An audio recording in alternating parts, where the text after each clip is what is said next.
الرحیم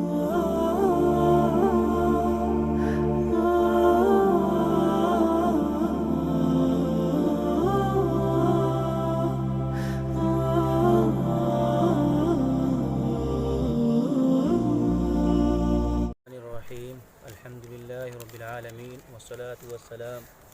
علی اشرف الانبیاء والمرسلین وعلی آلہ واصحابہ اجمعین۔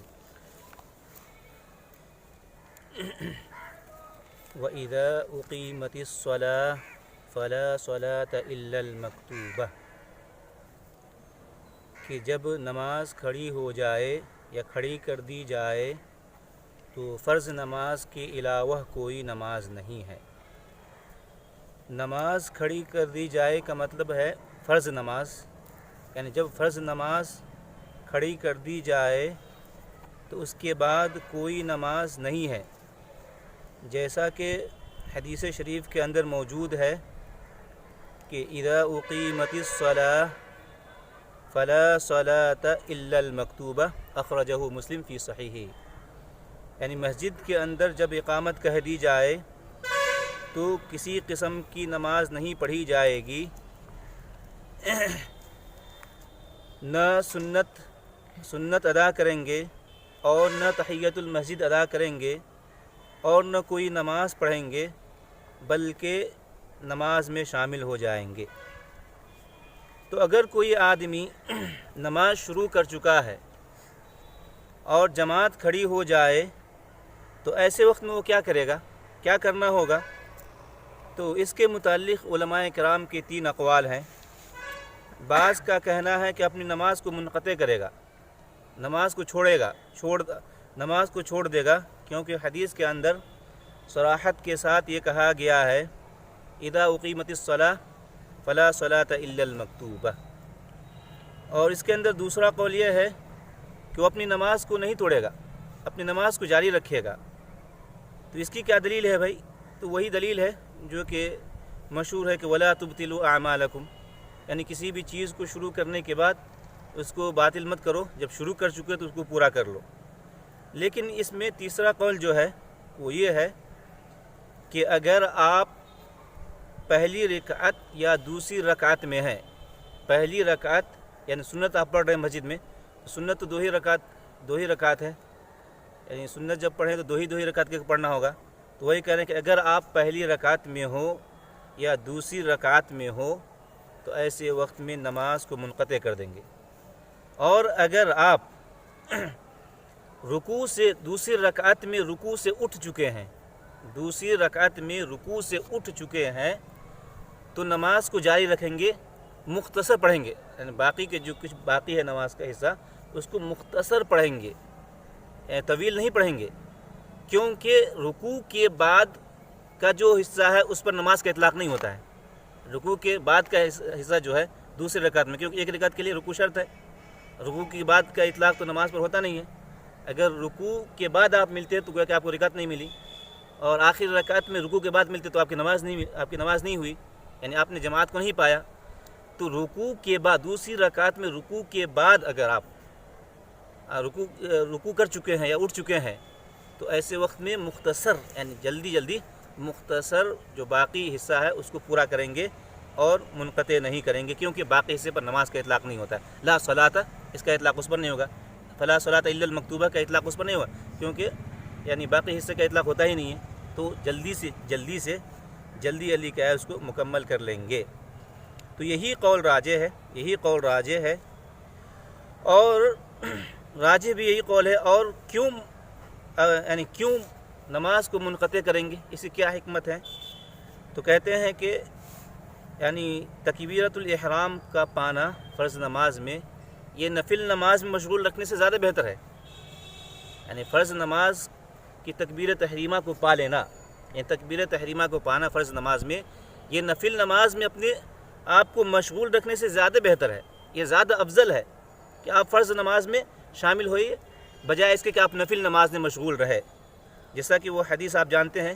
حدیث قدسی ہے کہ ما تقرب الی عبدی احب مما افترضت علیہ، یعنی یہ حدیث قدسی ہے کہ ما تقرب الی عبدی احب مما افترضت علیہ، کہ بندہ جو ہے نا فرض نماز کے ذریعے سے مجھ سے زیادہ قربت حاصل کرتا ہے، تو فرض نماز جب شروع ہو جائے تو تکبیرۃ الاحرام کو پانے کے لیے یا فرض نماز میں شامل ہونا یہ زیادہ بہتر ہے نفل نماز میں اپنے آپ کو مشغول رکھنے سے۔ اس وجہ سے بھی کیا ہے نماز کو توڑ دیں گے۔ تو گویا کہ جب نماز کھڑی ہو جائے تو کیا ہے نفل کو چھوڑ دیں گے، نفل نماز کو چھوڑ کر کے جا کے فرض میں مل جائیں گے۔ یہ قلت الفقہ کی دلیل ہے، یعنی کم عقلی کی دلیل ہے کہ آدمی اپنے آپ کو فرض نماز کھڑے ہونے کے باوجود بھی نفل میں لگے رہے، یعنی یہ قلت الفقہ کی دلیل ہے یا کم عقلی کی دلیل ہے کہ آدمی فرض نماز شروع ہو چکی ہے اور وہ نفل میں لگا ہوا ہے۔ نہیں، جیسے ہی کھڑی ہو جائے ویسے ہی جا کر مل جائیں گے، اس میں وہ نماز کو منقطع کر دیں گے۔ اچھا، نماز کو جب منقطع کریں گے تو کیسے منقطع کریں گے؟ کیا سلام پھیر کر کے منقطع کریں گے؟ تو کہتے ہیں کہ نہیں، جس وقت جس حالت میں ہے جہاں پر ہے اسی طرح سے نماز سے باہر آ جائیں گے، اس میں سلام کی ضرورت نہیں ہے، سلام کی ضرورت نہیں، کیونکہ سلام کی جگہ تو نماز کا آخری ہے، سلام کی جگہ سلام کہاں پھر نماز کے آخر میں، اور آپ جہاں ہے اسی وقت اسی حالت میں آپ باہر آ جائیں گے، اس نماز سے باہر آ جائیں گے اور جا کر فرض میں مل جائیں گے۔ سلام کی ضرورت نہیں، سلام پھیرنے کی ضرورت نہیں ہے، کیونکہ سلام کا یہ وقت نماز کا آخری حصہ ہے، نماز کے آخری حصے میں سلام پھیرا جاتا ہے، جیسا کہ حدیث شریف میں ہے کہ تحریمها التکبیر وتحلیلها التسلیم وهو یکون فی آخر الصلاۃ، یہ نماز کے آخری حصے میں سلام پھیرا جاتا ہے۔ تو اس میں اگر آپ کسی بھی حصے میں ہیں تو وہاں پہ سلام پھیریں گے نہیں، بلکہ اسی طریقے سے باہر نکل کر آئیں گے۔ تو یہ ہو گئی کہ وَإِذَا أُقِيمَتِ الصَّلَاةُ فَلَا صَلَاةَ إِلَّا الْمَكْتُوبَةَ۔ اس کے بعد کریں وَإِذَا أَتَى الْمَسْجِدَ قَدَّمَ رِجْلَهُ الْيُمْنَى فِي الدُّخُولِ وقال بسم اللہ والصلاة والسلام علی رسول اللہ اللہم اغفر لی ذنوبی وافتح لی ابواب رحمتک۔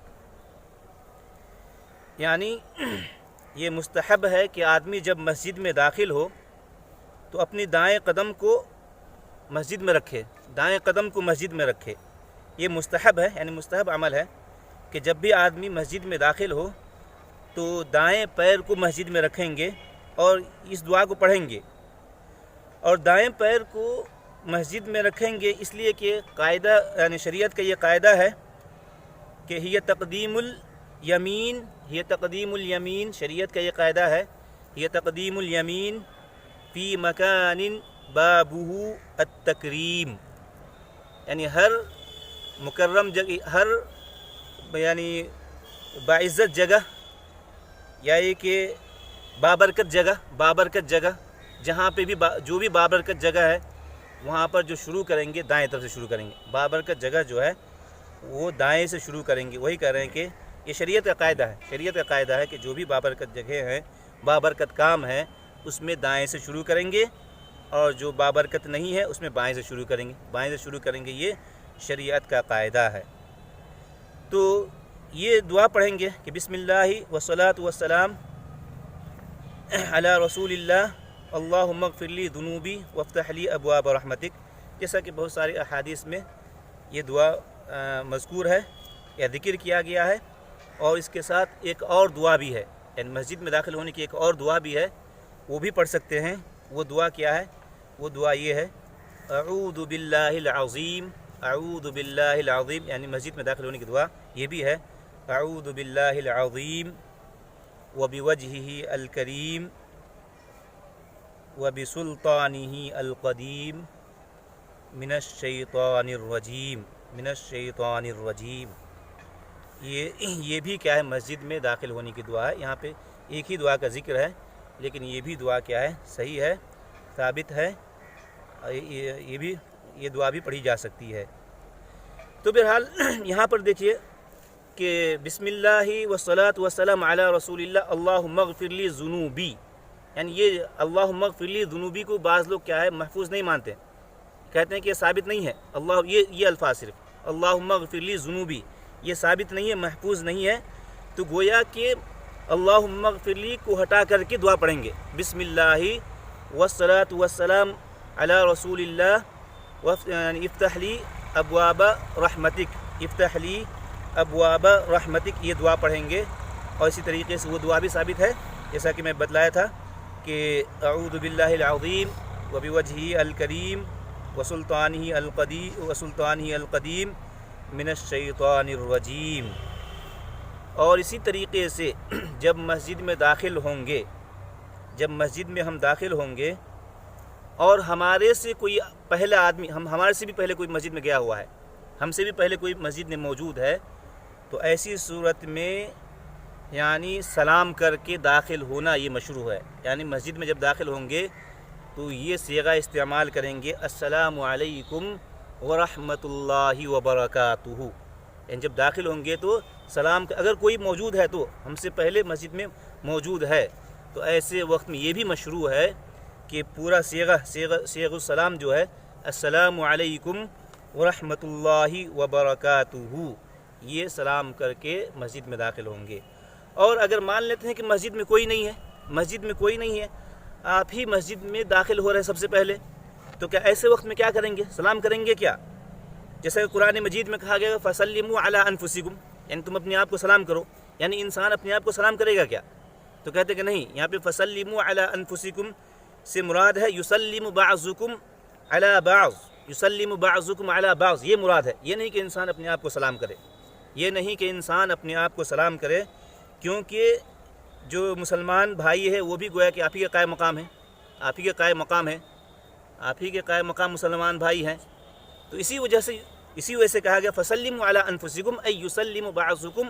عَلَىٰ بَعْض، یہ مراد ہے، نہ کہ انسان اپنے آپ کو سلام کرے، اپنے آپ کو سلام کرے۔ یا یہ کہ اگر کوئی موجود نہیں ہے تو کیا فرشتے موجود نہیں ہیں کیا؟ انسان فرشتے کو سلام نہیں کر سکتا ہے کیا؟ یعنی فرشتے کو سلام نہیں کر سکتا ہے کیا؟ تو کہتے ہیں کہ نہیں، فرشتے کو بھی سلام نہیں کریں گے۔ ہمیں کیا پتہ کہ فرشتے موجود ہیں بھی یا نہیں بھی موجود ہیں، ہم کیسے سلام کریں گے فرشتے کو؟ تو المہم یہ ایک فرشتہ ایک غیبی، یعنی ایک غیبی چیز ہے، یعنی اس کا تعلق، اس کو ہم دیکھ نہیں سکتے کہ وہ ہے بھی نہیں ہے، تو ہم کیسے سلام کریں گے؟ تو یہی چیز کیا ہے، شیخ ابن باز سے بھی پوچھا گیا تھا کہ کیا اگر مسجد میں کوئی موجود نہ ہو تو کیا سلام کر کے داخل ہوں گے کیا؟ تو انہوں نے یہی کہا تھا کہ ایسے وقت میں سلام نہیں کریں گے۔ اور رہی بات فرشتے کو سلام کرنے کی، تو یہ بھی مشروع نہیں، یہ بھی وارد نہیں ہے، کہیں پہ بھی وارد نہیں ہے۔ اسی وجہ سے خاموشی کے ساتھ مسجد میں داخل ہو جائیں گے، خاموشی کے ساتھ مسجد میں داخل ہو جائیں گے۔ اور اس کے بعد یہ کہہ رہے ہیں کہ وَإِذَا خَرَجَ قَدَّمَ رِجْلَهُ الْيُسْرَى وَقَالَ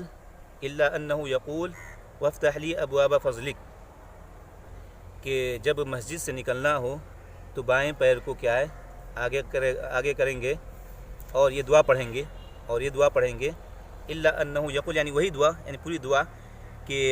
یہ جو پوری دعا اس میں موجود بسم اللہ والصلاۃ والسلام علی رسول اللہ، تو اس کے بعد یہاں پر اللہم افتح لی ابواب رحمتک کہنے کے بجائے یہ کہیں گے کہ افتح لی ابواب فضلک، افتح لی ابواب فضلک کہیں گے۔ تو وہی کہہ رہے ہیں کہ وَإِذَا خَرَجَ قَدَّمَ رِجْلَهُ الْيُسْرَى، تو آپ جان ہی گئے کہ شریعت کا قاعدہ ہے کہ ہر بابرکت جگہ پر دائیں کو آگے کریں گے، دائیں ہاتھ کو آگے کریں گے یا دائیں طرف بڑھائیں گے، اور وہ بابرکت جگہ نہ تو وہاں پہ بائیں کا استعمال کیا جائے گا۔ اسی طریقے سے آپ مسجد سے باہر نکل رہے ہیں تو بائیں پیر کو کیا ہے آپ مسجد سے باہر رکھیے گا، یعنی بائیں پیر کو رکھے گا سب سے پہلے، اور اس کے بعد مسجد سے نکلنے کی جو دعا یہاں پہ بتلائی گئی اس دعا کو پڑھیں گے۔ سیم اسی طرح کی دعا پڑھیں گے کہ بسم اللہ والصلاۃ والسلام علی رسول اللہ اللہم اغفر لی ذنوبی، خیر اس کو اللہم اغفر لی ذنوبی کو تو غیر محفوظ مانا گیا کہ یہ محفوظ نہیں، ثابت نہیں ہے، گویا کہ یہ محفوظ نہیں ہے، تو اس کے بعد جو ہے نا اس کو پڑھیں گے، اور اس کے بعد یہ جو ہے کہ افتح لی ابواب فضلک، یعنی افتح لی ابواب فضلک، وہاں پر ہم لوگ داخل ہوتے وقت افتح لی ابواب رحمتک پڑھے تھے، اور نکلتے وقت افتح لی ابواب فضلک۔ یہاں پہ رحمت کی ضرورت ہے، یہاں پہ فضل کی ضرورت ہے، اسی وجہ سے کیا یہاں پہ یہ دعا پڑھیں گے، نکلنے کی دعا ہے۔